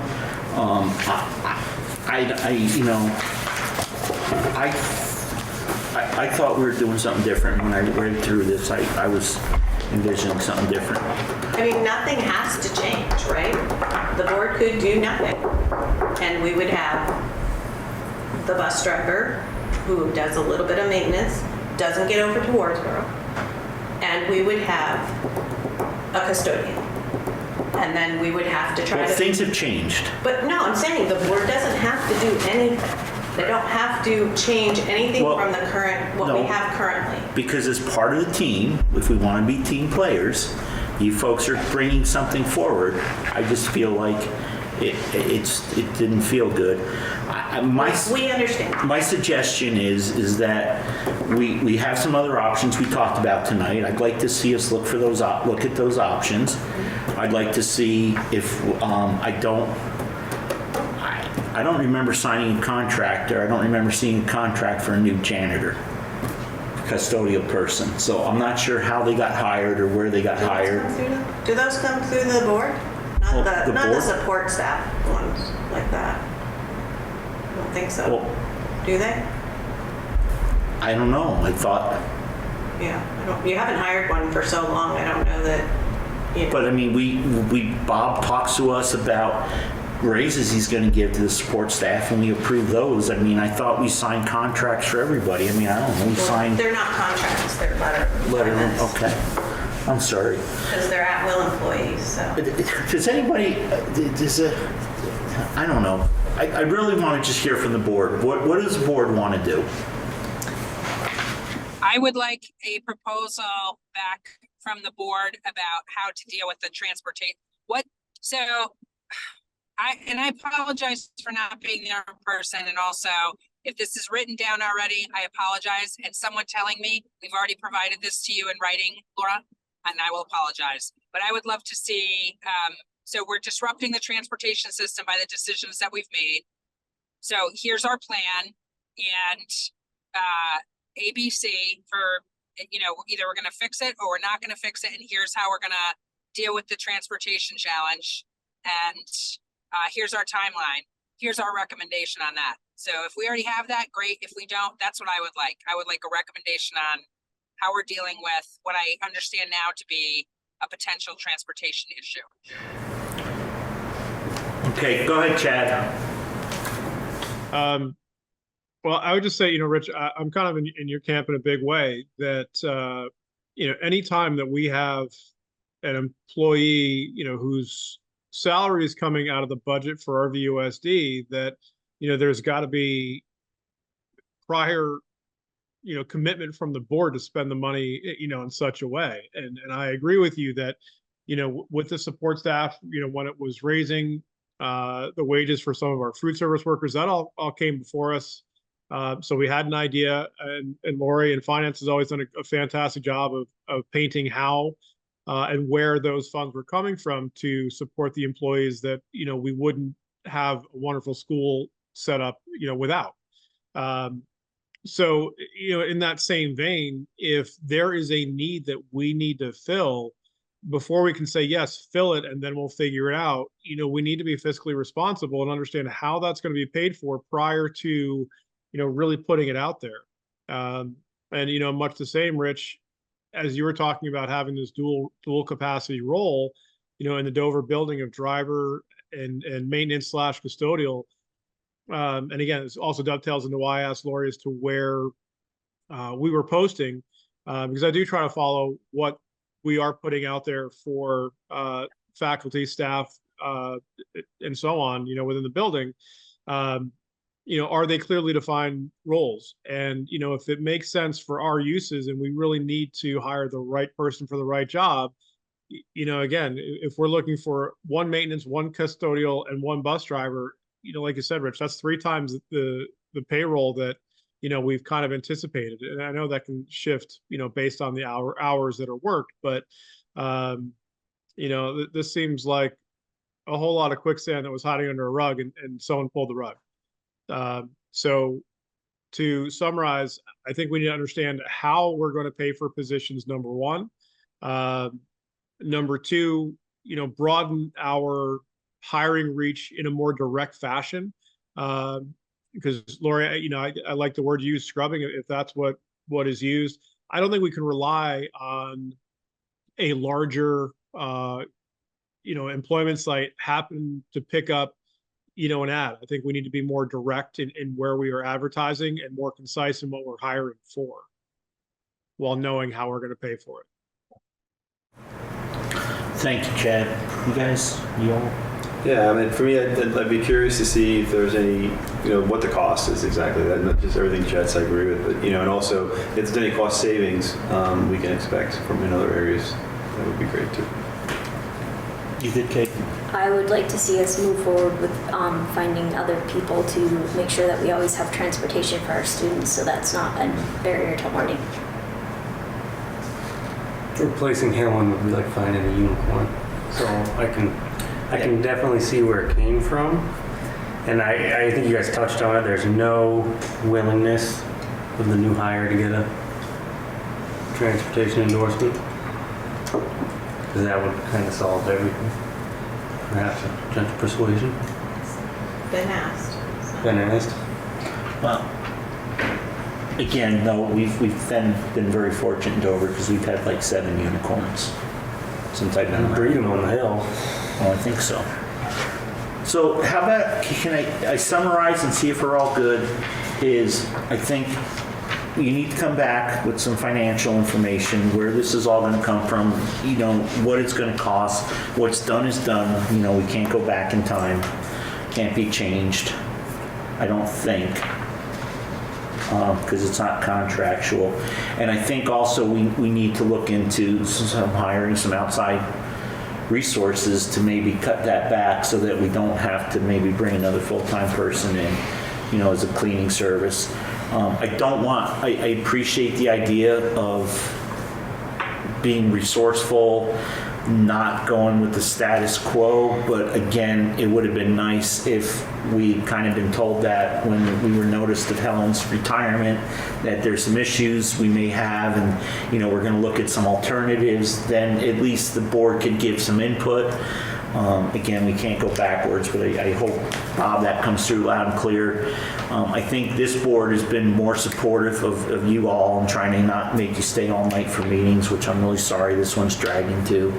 And we try to be supportive of everybody, but to be supportive, we also have to know what's going on, not be hit up at a ball game or, you know, when you're getting gas or something and people say, what the heck did you guys do that for? And then you say, oh no, we didn't do that, and then we look like clowns. But if we can have that for the next meeting, then maybe we can move forward. You can still put ads out there and just tell them it's based on, you know, the board's got to approve it. Is everybody good with that, board? Transportation plan? Yeah, I think that's the custodial, the maintenance, the whole 9 yards. So I have transportation Transportation is probably the most important. Yeah. And then find resources for the third position if that's possible. Because what we found in the past was when we had just one bus driver, we were held hostage a lot.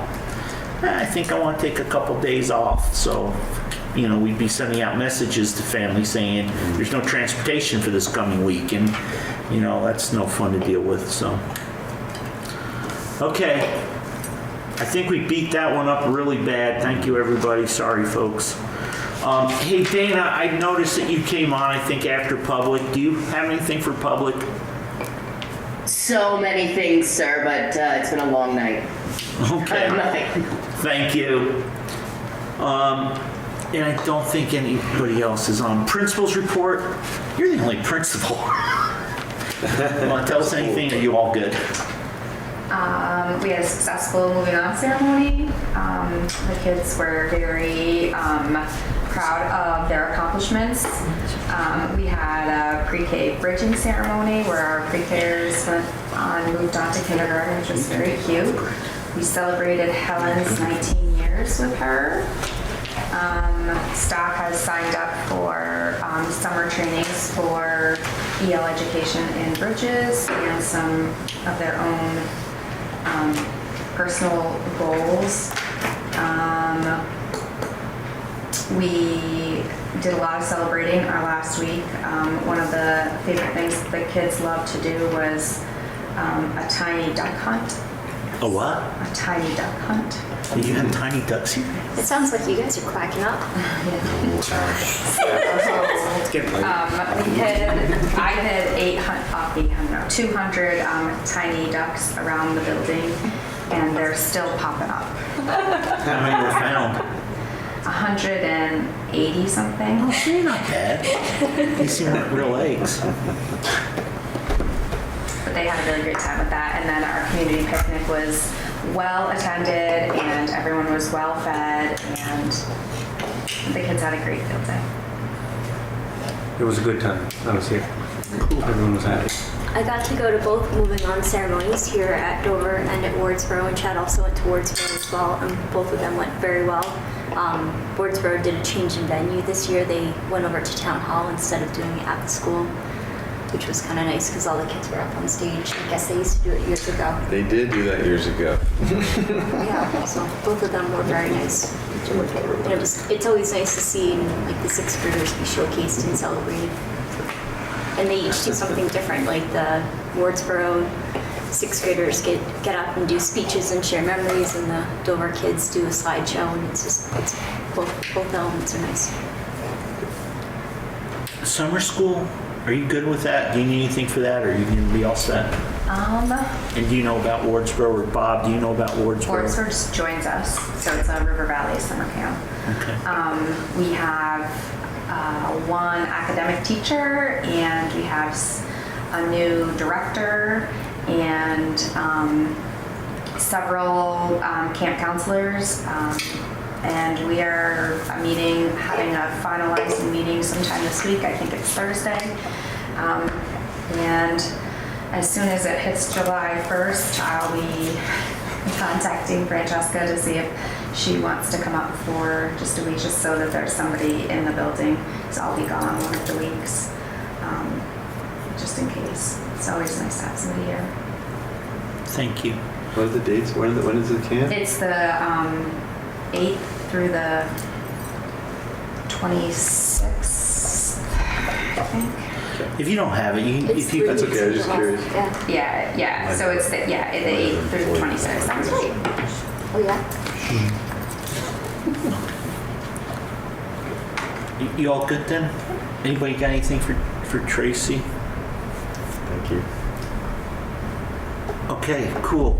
Bob, I don't know, you got anything quick for us or? Well, just to add to the Wardsboro side of things, they do have a vacancy still for a long-term sub. I think I mentioned that earlier, for grades 1, 2 for the fall semester, and they have a vacancy for a Spanish teacher, 0.1, I think, FTE. I thought they had somebody. Did that fall through For which? for the Spanish? I did not hear anything about Spanish appointment, so. Okay, I thought last Friday, I thought we heard I she said that too. that, so we should check in on that one. But yes, let's everybody talk to people we know about the Wardsboro 1-2 position. I have a second grader that is going to need a teacher from the beginning of the school year till mid-December, early mid-December. And Just a reminder to folks, we can get provisional licensure if we have someone who minimally has a BA or BS. BA or BS, okay. Not ideal, particularly grades 1 and 2, to have someone who's never has any experience or training, but yeah, that's where we're at literally these days. So. Thank you, Bob. Lori, I'm really sorry, and I let Greg go, but I'm going to skip around a little. Can you do the approved financials? We don't have any financials, but you were going to give us an update on your imbalances or possible actions and Well, I that. want to stay for the email, so. For the what? For the email. For Alan's email. Yeah, no, I'm going to hit those all next. Oh, okay. I'm going to go through those. So do you have anything for your financials? So it's looking like around 280 is what you will have in surplus. I think that it might hit 300. I think I was at 300 before. You were a little over for a little bit, and then you clawed it back a little. Yeah, we just found another student that hadn't been paid for that didn't register. So that was 20,000. That yeah. So that happens. But we should get a count for them too, because then we never counted them. Get a count next year. Half count. Well, I know, but it's better than nothing. It's better than nothing. Better than a sharp stick in the eye. Yeah, so that's where, it's running right now. This week is the last payroll of the year, and then we start switching over to fiscal year 25, so things will come to light in the next month or so. So, in the business office, we're shutting down a fiscal year, getting a new fiscal year going, so it's pretty busy. Summer is pretty busy in the office, so. Okay. Any questions on that? So we're close, so that's a good thing. Yeah, I think I think you'll end up right around 300. Okay. That's fine. Next thing, Alan Block email. Alan Block sent an email. He's alarmed at the recent discussion amongst legislators regarding agency heads budget issues, including possibility the legislature might amend or revise sections of Vermont law to reclaim or reclassify reserve funds.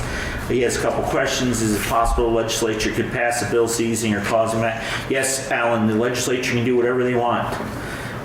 If so, do you have any idea of time? No, I don't think there. Again, it's a new biennium thing, so there's no bills out there now, but there's always going to be something coming up. Would there be any recourse or remedy for districts who need those funds for? Yes, we would hope they would have some remedies or stuff. And what would it do to river valleys? And I can't tell you because there's no bill and no law, but we have always done our best to protect our students and taxpayers, and to keep as much money locally as we can.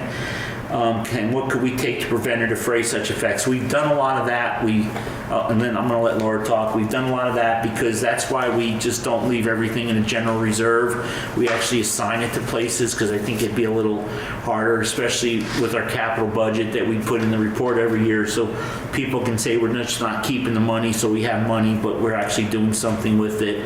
And the state does recommend, and I know your business manager group has a recommendation on balances to carry so that you have money and you don't have to borrow. And I know we've had those discussions. It used to be a lot less. And Yeah, they're pretty unofficial recommendations. I'm interested to hear what Laura has to say about it. Well, go ahead, Laura. It's your turn. Yeah, just that I think what we're most likely to see are more official recommendations, but yeah.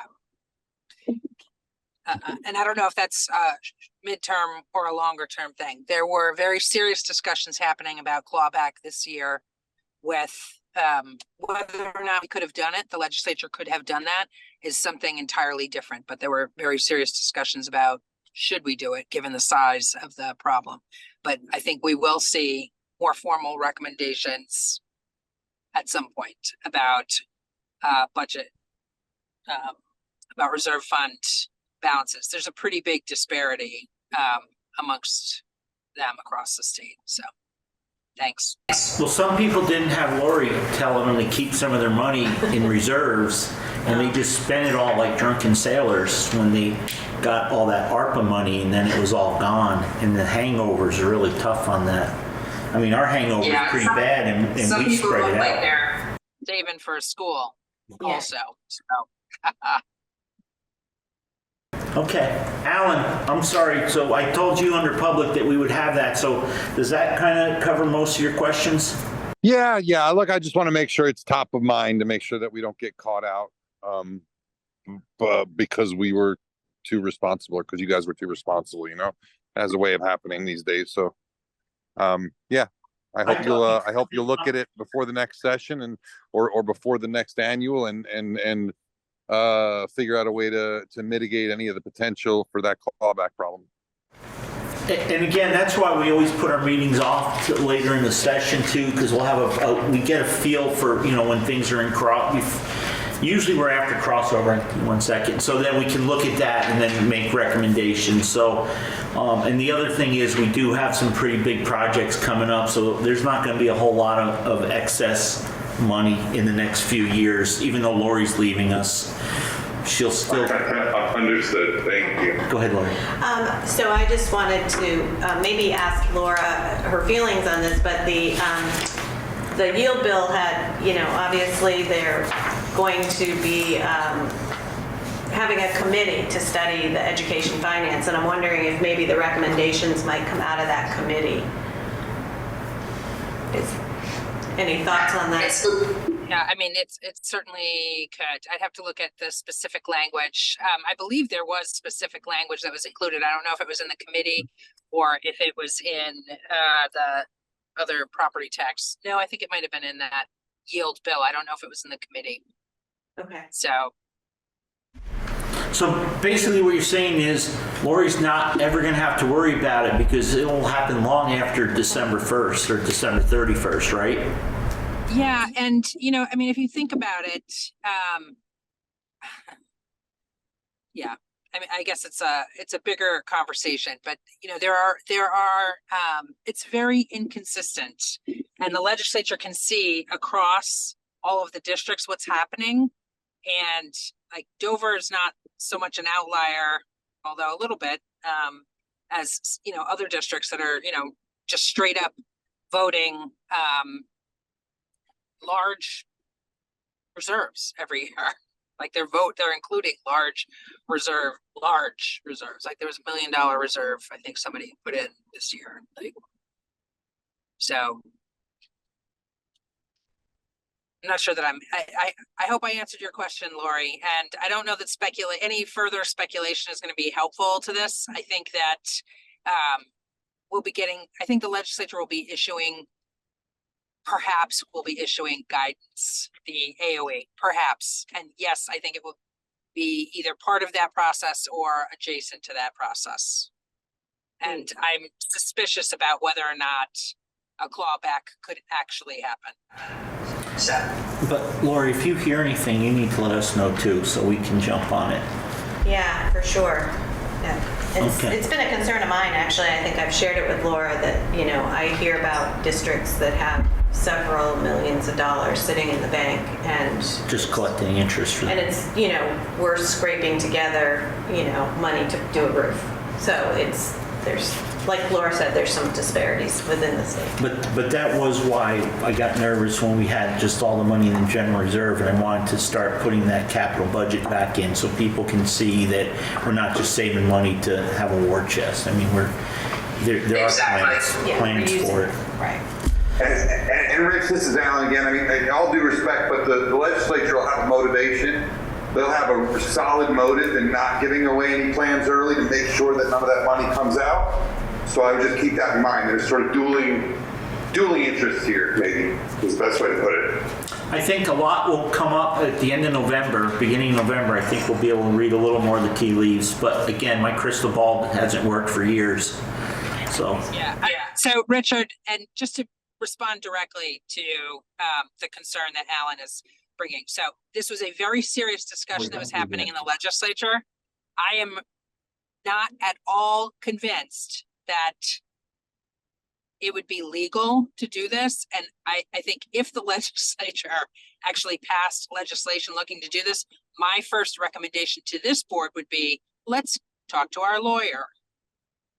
So there you go. cool. I don't know that it can happen. Okay, so let's put that off because that's kind of something that. But Alan, thank you for making sure that that's on the forefront. I'm sure you won't let us forget, sir.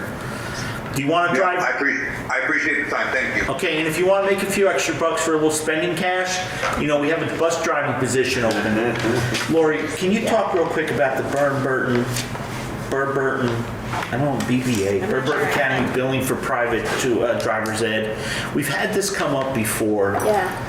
Bob, was this you? I think it's Bob. Oh, okay. This is me. So, Sorry. So you're yeah, the folks, the Allison Young and Stratton board asked me to look into this because they were having families being told by Burburton that they had to pay half of the driver's ed bill because Burburton doesn't have a teacher, and so they're farming out the driver's ed to private driver's ed schools, and therefore they're giving vouchers to families to pay for that. But if the child doesn't live in the SU, in other words, BRSU, they're only paying half.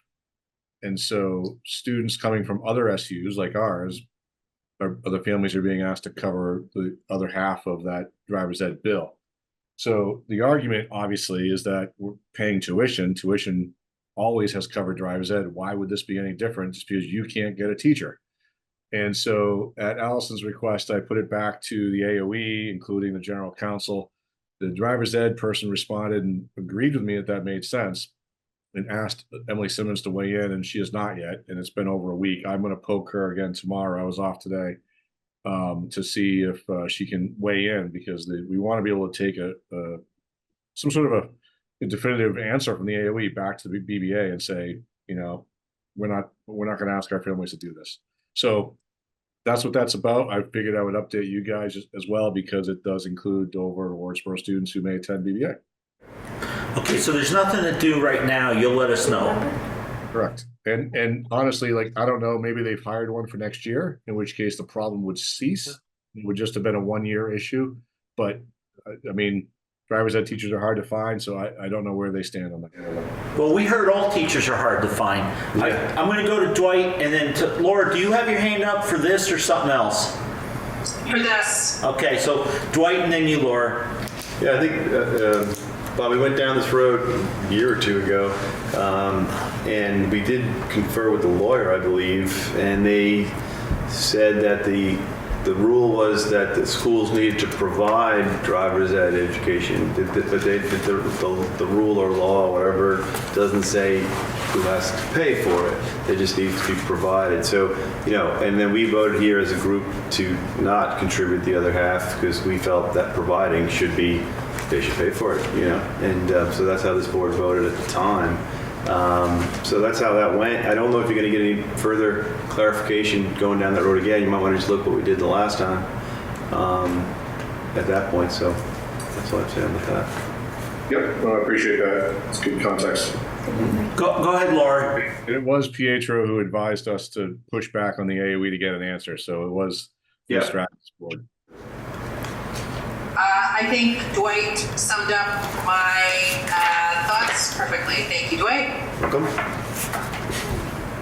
Okay, so we're all good on there, I guess, Bob. So, but will you be poking the AOE tomorrow if you have a loss or a win tonight? I mean, are you going to be okay? Do we need to have do we need people to watch out for you? Do we need a... No, it's not a win-loss thing yet.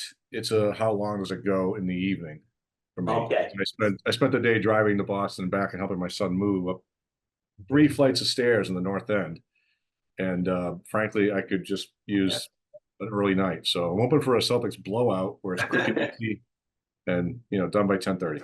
Okay, good luck with that. Good luck. Scheduling the summer retreat. Have you worked on that first, Bob? I did. And so I did a doodle poll, and I guess my analysis of the doodle poll results is that I need more dates on my doodle poll because I only put out 3, and there's one board member who can't go to each of the 3 dates. So it's kind of pointless, right? You want everyone just to be able to attend. So I'm gonna have to put out some new dates on that one. I'll do that tomorrow as well. Okay, so let's try to do that in July so we can maybe cover a couple things if there's hiring or this the custodial thing and the bus driving, and we can be available to do that for you all, okay? Yep, sounds good. Okay, so with that, Laura, you got anything else new that we haven't covered?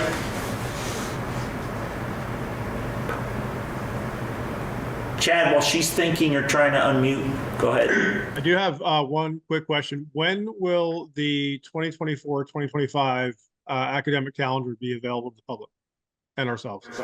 It is. That's actually on the SU website already. It was approved by the SU board already. It went home with the newsletter at the end of school, Chad, or with a physical paper went home to the kids at the end of the school year too. Okay, because I was looking on the SU website and under calendar just had the 23-24. Where am I looking? Yeah, just scroll down on the front page and it's actually on the front page lower down. Can you link it to the calendar spot too on that website?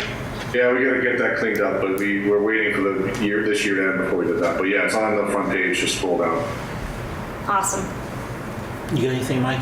Good. Dwight? Kate? I'm all set. Okay, we're all set under new business, consent agenda, the minutes of the 6/3/24 as expertly submitted by a lady named Meredith. Is everybody good with that? Any comments? Go ahead, Dwight. There's one change. So under the electric bus grant, it said the grant will provide around $300,000. I guess the proper terminology would be up to $345,000. Meredith, did you get that? Up to 345,000. Please. Is there anybody else? Laura, Chad, you guys all, everybody here? Go ahead. I have a comment that they're very nicely laid out and easy to read, and I very much appreciate that. Yes. Meredith, can you, do you have somebody who can pat you on the back for me?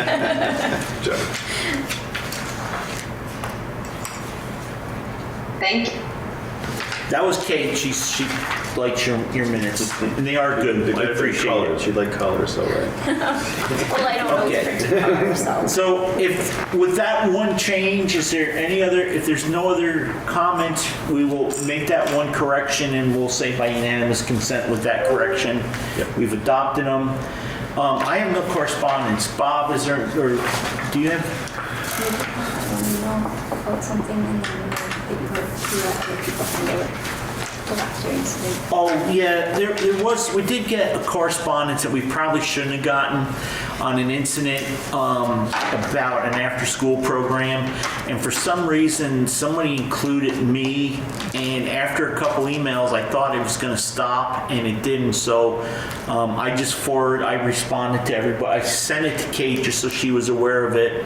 And then I requested that they not include me any longer in the email because it was inappropriate for them to be sending it to us as a board, because it wasn't your building. It was the administration. The administration was dealing with both the building administrator, the person who was responsible, and the superintendent were all included too. So it was very inappropriate. I just wanted to make a note of that. That we definitely will need to follow, if you get any correspondence or anybody that brings anything up, they have to go to the staff member first, then to the building administrator, and then to the superintendent. If they don't get satisfaction with any of those people, then it's appropriate for it to come to the board. Okay? Rich, one last thing, Rich, sorry. Yeah. I believe there, and again, I wasn't at work today, so I can't speak to this, what was in your packet, but I believe there should have been a couple of contracts to approve. The Dover School, if the school nurse and the 5th grade teacher, were they sent over in the packet or no? No, and Tracy's not aware of it either. Well, I mean, I'm aware of them, but I don't get the contracts. Well, no, they didn't. Nobody dropped them with you to give to us. No. No, okay. Yeah, I don't have them. So can you just give us who and the amounts, Bob, and we'll approve them, and then I can run over to central office and sign them so you can buy me breakfast. I mean, Tracy can give you the names and the positions. I don't know that let me see what I can find on the amounts, but she can tell you the names in the meantime. We'll see what I can do. Well, I guess we're okay too if you just give us the names and the FTE. I know some of them. How many are there, Tracy? Just 2. Okay. So it's a school nurse. Yep. Is it the Wardsboro building or your building? It's my building. Oh, yeah. So is it a 1-0? Yes. School nurse, a 1-0, the first name? It's okay to say now. I'm not making it go. Okay. I just want to make sure. No. It's Stacy And the last name? Molner, Molner. Oh, no kidding. Okay, and then what's the other position? 5th grade teacher. Yeah, go ahead. 1-0. Katrina Aldridge. Katrina. Aldridge. Did you steal from the pre-K? I didn't steal from the pre-K. We She picked helped her a out of the person mess. grow their career opportunities. Good. Tracy, very good job. I loved when we can bring people up from within, so that is fantastic. Yeah. You can get a pat on the back too. Okay, so we have 2 positions, a school nurse, a 1-0 for Stacy Molnar, and a 5th grade teacher, Katrina Aldridge. Now you're gonna have to make us go find an aide, huh? That's what I said. Yeah. I'd rather do that than Than a try to find teacher? a classroom teacher at this point. Okay, cool. So can we just get a motion for the chair to sign those 2 contracts, please? So moved for the chair to sign the contract for Stacy Molnar for a 1.0 and Katrina Aldridge for a 1.0. Do I have- School nurse and 5th grade teacher respectively. Cool. Second that. We have a second by Mike. Meredith, are you good with that? Seemed like confusing thing we've done tonight. Yes. Okay. Thank you. Is there any discussion? Go ahead, Laura. Yeah, I am not remembering when we went to a full-time nurse. I think it was during COVID. No, it was this year. We had some issues that are still here, so we still need a full-time person. Okay, great. Thank you so much. Yeah. And Bob, I got a quick question on that when we're done with this motion. Is everybody good? Yes. No discussion? Then all those in favor say aye. Aye. Aye. Okay. It appears to be a unanimous decision in the affirmative. It is. Congratulations. Good job, Tracy. Bob, Yes. the reason we have a full-time nurse is does that relate to an IEP, and should the district be paying that instead of us? It's a medical condition. It's a medical condition that if not treated affects her education. I thought that was kind of what an special ed is, because No, that would be a 504 plan, not an IEP, Okay, which would not be covered by IEP funds. okay, cool. Thank you. I just wondered because we never had that conversation. Go ahead, Laura. Yeah, I just wanted to make sure we weren't going too much further there Nope. out of executive session, so. No, I wasn't. I was about a position. It wasn't about a person. Okay, the thing that Tracy was waiting for an hour and 5 minutes ago. I'd like to make a motion to adjourn at 8:04 p.m. Second, third that. Okay, all those favors say aye. Aye. Thank you, everybody. Good luck tonight, Bob. Don't throw anything at the TV. Go Celtics. Go Celtics. Okay, thank you, everybody.